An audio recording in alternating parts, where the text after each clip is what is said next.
So a couple of weeks ago, I received a gift that I was really flattered and honored to receive. This painting, if you're watching, you can see it, this painting of William Wordsworth, who of course is one of my heroes and one of the subjects of my book, The Truth and Beauty.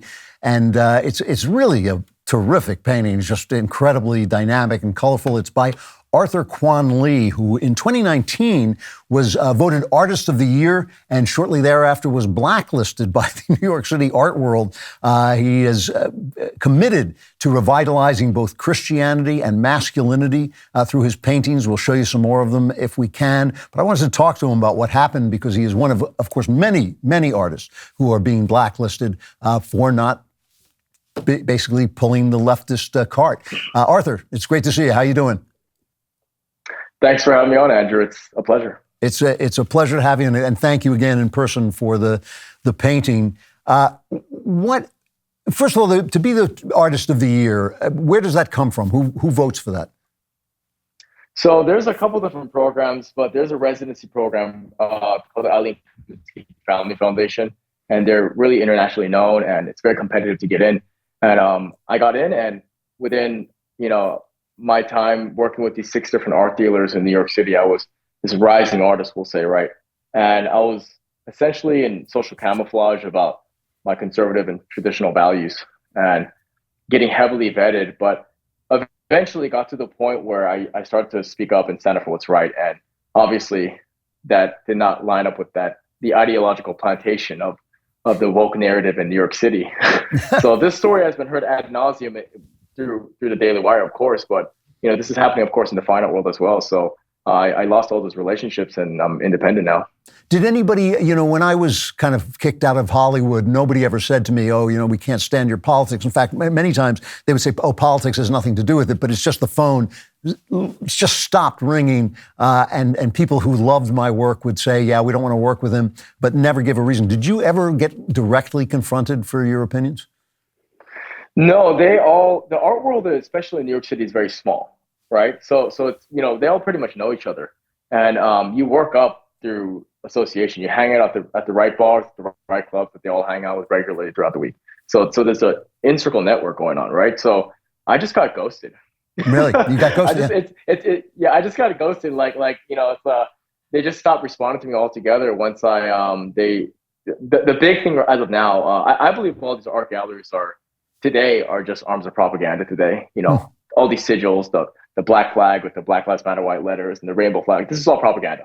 So all the art that's proliferated today, it's all, it's a part of collectivism. And so, you have to sort of keep your mouth shut if you're conservative, and especially Christian.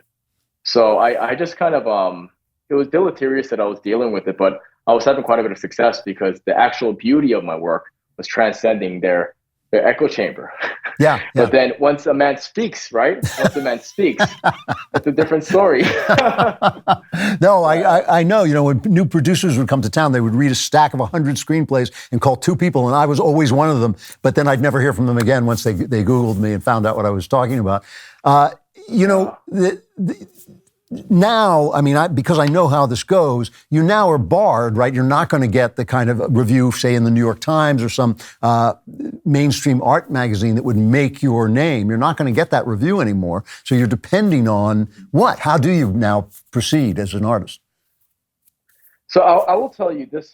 This is a deep conversation because, I've often thought about why do good men not speak up at the numbers that we ought to, and because of what I experienced, I'm seeing that it's one thing to be hated, Andrew.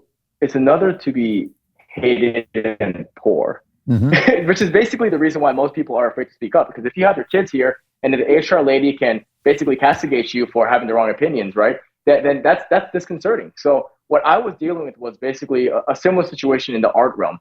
So when it was happening, I was feeling like most conservative artists today, which is homeless. We don't have a place to go. But looking now in retrospect, I feel free of those constraints. Because while I was obsessed with revitalizing masculinity and Christianity in a positive light, in a wholesome, benevolent sort of aesthetic, I wasn't able to speak up about it. But now I'm talking to Andrew Klavan on the DailyWire. So now I'm in this place where I'm kind of rebuilding. So I'll tell you, usually you get patronage through the gallery circuit as well because they connect you with these whales, so to speak. But what I'm doing now is I'm reaching out to people saying, listen, we can collectively do this. So you can proliferate the production of art that is morally in line with Western values. And, rather than just saying politics and dancing from culture, actually actively produce culture or patronage those who are in the cultural fight. Yeah, it's tough. Conservatives love to talk about the culture, but when you ask them to show up, a lot of times they're thinking, well, I'd rather, give my money to the 3rd congressional district in Ohio or something like this. And it's really hard. It's really hard to make them understand. This is why I love you guys at the Daily Wire, frankly, because I look at, generally speaking, when I see this tug of war, I see it. I mean, look at the left, right? And look at the right. And what is the strategy? Every time I see this from a bird's eye view, the right does the pew polling, the pie charts, the spreadsheeting. They stoically gather the red pill evidence. That's fine. But the left, they have ownership of big tech, academia, art, gallery, Hollywood, entertainment, influence. So they rather influence people because the reality is that human beings are romanticists masquerading as pragmatists, right? We're actually romantic. We actually have a North Star of some kind of vision we want to base our journey onto. We have we have an image in our mind. That's the reality of the human condition. So the left understands that without articulating that because they are less logical, but they're going to build up from there. Yeah. So it's kind of like on us to kind of step up in that regard then. I agree. Let's take a couple of looks at your painting. It's a painting of Christ. Beautiful, beautiful painting. It looks like a stained glass window. What do you... I don't want to ask you what your painting means. Obviously, the point of the painting is the painting. But when you go into this, you're talking about Christianity, you're talking about masculinity. What is it you want us to know about Christianity and masculinity in a broad sense? So I'll say the reason why I painted Christ Pantocrator, first you can, before somebody calls us blasphemous or whatever, just Google Christ Pantocrator. There's thousands of paintings depicting Christ in this warrior sort of spirit and tone. I painted this because I was seeing all these churches sort of losing their gonads during the pandemic, where they're all closing. Uh-huh. You know what I mean? And that has to do with the lack of masculinity, let's be honest here. Because masculinity is the characteristic that draws these identifiable boundaries and standards and expectations. That's really where it comes from. So I think we're lacking actual wholesome masculinity. And I wanted to depict Christ in this way because I'm noticing with all these with Christianity today, we need to remember that it's not this miasmic Buddhist boundary dissolving love. No, if you tolerate everything, you don't believe in anything. And I feel like as Christians, we can't just be we can't keep being such spineless jellyfish in a way. We need to sort of make people recognize that it's not, yes, we are inclusive. Yes, we want people to accept Christ. We want to invite others in, but we also need to stand up for what's right and call out evil. And that's why I painted Christ in this manner. Actually, this Lux Nova around him is bloody because I'm theatric in that way. Just before, so I don't forget, we're talking to Arthur Kwon Lee, a very talented painter. Where do people go if they want to see your work, if they want to find, maybe even buy your work? Where would they go? Not in any gallery at the moment. Yeah, they want nothing to do with me. I'm too hot for them. But I'm solo as of now. But you can go to my website arthurkwonlee.com, and my primary social media is Instagram because it's an image board. Arthur Kwon Lee as well. You can find me in both of those. Yeah. Okay. So now I cannot imagine seeing a painting like this in a first-rate New York gallery. I mean, I've been in first-rate New York galleries, and the stuff I think it's garbage. But it's not recognizable in any way. Are you working in a tradition, or are you inventing something fresh? Are these things when I think of who you're coming from, where you're coming from, who informs your work? So I'll first say we can break down aesthetics a little bit here quickly. The actual, I've worked in the gallery scene for over 10 years. And what I've noticed is that when you see art that is produced by more conservative-minded or religious people, and I can bet money on this, you will see actual technique and traditional standards because there's a pedagogical expectation. As conservatives, we want to preserve, obviously. So that also applies aesthetically. So all these things we're talking about also exist in the external world of forms. You're producing art based on the condition of your heart. I guess what I'm saying is that the art you see today, all this garbage, I heard you recently talking about the Pietà, and I was like, Beautiful.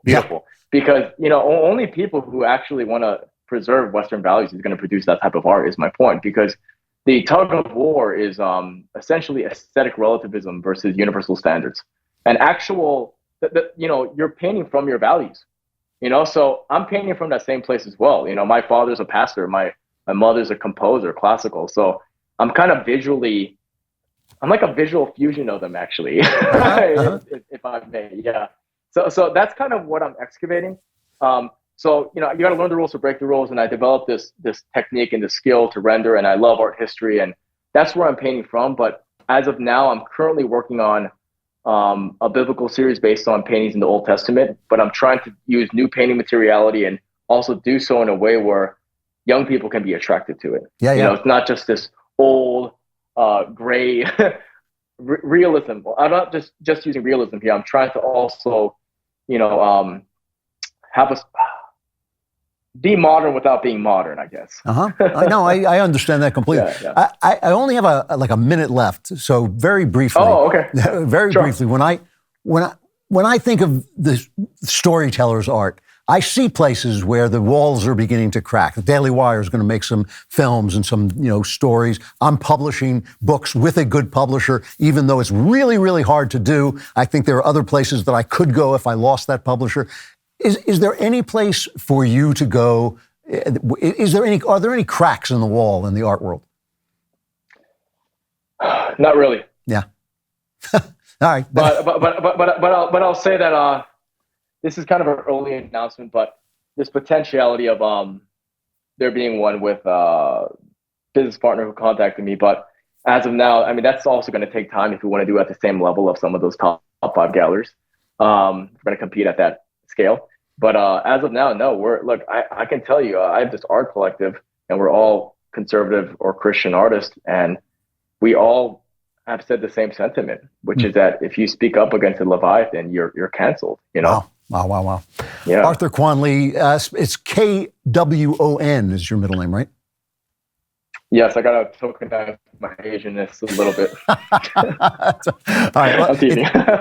It's great to see you. Let's get together and have a smoke soon. I want to see more of your work. It really is terrific. Okay. Absolutely, my friend. Beauty will save the world. All right. Thanks a lot. Man, that was fantastic. You want more like that? Like and subscribe. And also, please subscribe to the Andrew Klavan Podcast.